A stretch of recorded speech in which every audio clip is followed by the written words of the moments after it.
बचपन जो एक गीली मिट्टी के घड़े के समान होता है, उसे जिस रूप में ढाला जाए वो उस रूप में ढल भी जाता है। लेकिन जिस उम्र में बच्चे खेलते कूदते हैं, अगर उस उम्र में उनका विवाह करा दिया जाए तो उनका तो पूरा जीवन खराब हो जाता है। लेकिन क्या करें, तमाम प्रयासों के बावजूद भी हमारे देश में बाल विवाह जैसी कुप्रथा का अंत नहीं हो पा रहा। चित्तौड़गढ़ जिले का गंगरार उपखंड एक बार फिर से बाल विवाह को लेकर चर्चा में आ गया है। एक बार फिर प्रशासन को धत्ता बताकर शनिवार को उपखंड के ही जयसिंहपुरा में बाल विवाह का मामला सामने आ गया।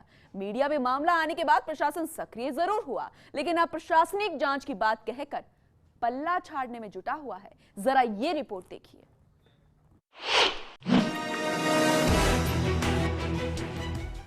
चित्तौड़गढ़ जिले का गंगरार उपखंड लंबे समय से सुर्खियों में बना हुआ है। लंबे समय से यहाँ बाल विवाह के प्रकरण सामने आते रहे हैं। उपखंड की बुढ़ ग्राम पंचायत के जयसिंहपुरा में शंकर लाल जाट के यहाँ गत शनिवार को विवाह हुआ था। यहाँ 3 बारात आई थी। एक बारात कपासन के तुर्किया गांव, दूसरी बारात गंगरार के साड़ास गांव से और तीसरी बारात चित्तौड़गढ़ के पाल गांव से आई थी। लेकिन इन 3 बारातों में एक बारात नाबालिग दूल्हे की भी आई थी। पंडाल सजाया गया, ग्रामीणों ने यहाँ खूब दावत भी उड़ाई। परिवार वालों ने बच्चों को पकड़कर अग्नि के फेरे भी करवा दिए और पूरा गांव इस कुप्रथा का गवाह बन गया। बच्चों को पता ही नहीं था कि उनके साथ आखिर हो क्या रहा था। बच्ची रो रही थी और अपने माँ बाप के गले लग रही थी। बच्चों का दुख समझने की बजाय वहाँ पर खड़े लोग हंस रहे थे। परिजनों और रिश्तेदारों की मौजूदगी में विधि विधान के अनुसार पंडित ने विवाह करा दिया। और सवाल भी यही है कि गांव में बाल विवाह का बैंड बजा, लेकिन प्रशासन को कोई खबर तक नहीं लगी। तो वही मामला मीडिया में आने के बाद प्रशासन ने आनन फानन में टीमें गठित कर गंगरार के जयसिंहपुरा गांव और चित्तौड़गढ़ के पाल गांव में भेज दी और अब जांच की बात की जा रही है। वहीं प्रशासन बाल विवाह रुकवाने के लिए किए जाने वाले प्रयासों की दुहाई देता हुआ नजर आ रहा है। राजस्थान के लिए बहुत सेंसिटिव है और क्योंकि 5 मई को अक्षय तृतीया है, ये पूरा मंथ बहुत हमारे लिए सेंसिटिव होता है। इसमें ऐसी घटनाएं सामने आती है तो हमने पूरी जानकारी मांगी है। पटवारी से लेके ग्राम सेवक तक गांव में होते हैं, कहाँ ये घटना घटित हुई है, क्या इसमें है, ये सारे फैक्ट्स कलेक्टर से हमने मंगवाए हैं। इसमें पूरा विधिवत वो कार्यक्रम चल रहा है। 1 नहीं 2, उसी स्थान पे 2 दिखाया जा रहा है कि पहले एक 5 साल और 11 साल के बच्चे की है और एक 11 साल और 13 साल के बच्चे की शादी हो रही है। तो 2 शादी एक ही जगह पे हो रही है, एक ही स्थान है।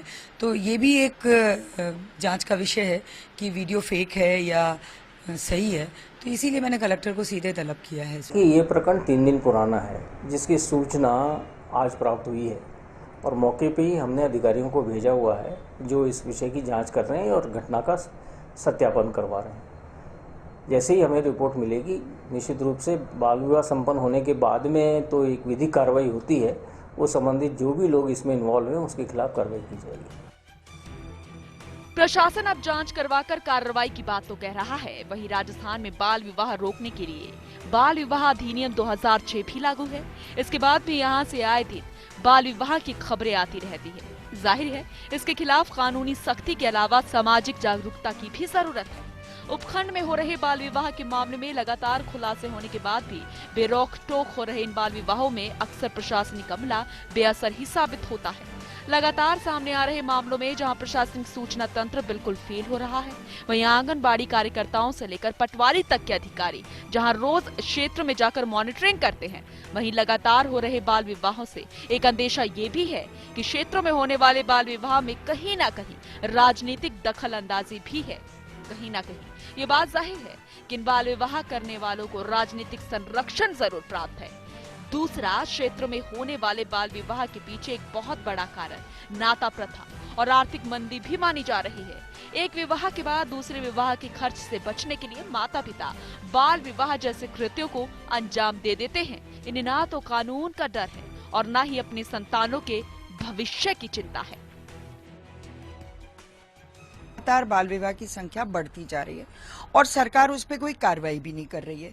पुलिस और प्रशासन दोनों, पुलिस प्रशासन भी और प्रशासन भी, दोनों को चाहिए कि वो जाके वहां देखें मौके पे जहां ये मास मैरिजेस हो रहे हैं और जहां बाल विवाह हो रहे हैं, इनको रोकने के पूरे प्रयास करने चाहिए।